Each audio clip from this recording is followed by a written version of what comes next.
Hindi death sentence ang magkakaroon ng HIV dahil kailangan lang ng meron ito na sumunod sa gamutan. Kaya panawagan ni DOH-12 Medical Officer 4 Dr. Camille Puyo sa publiko, lalo na sa mga nagdududa sa kanilang kalusugan, alamin ng HIV status sa pamamagitan ng pagpapatest. Ayon kay Puyo, ang Region 12 ay meron na ngayong 17 HIV hub na nagbibigay ng libreng serbisyo. Kalakip dito, ayon kay Puyo, ang laboratory test at maging antiretroviral medicine.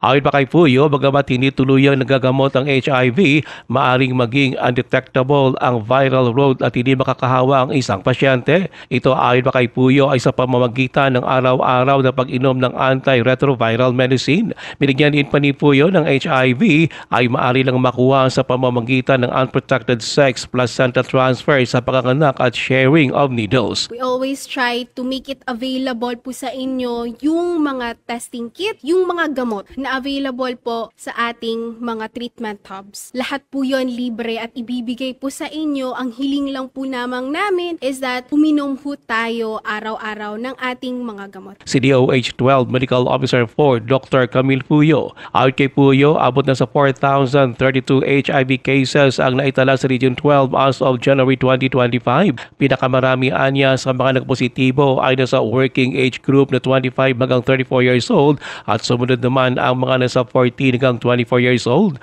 Ruel Usano, NDBC Bida Balita.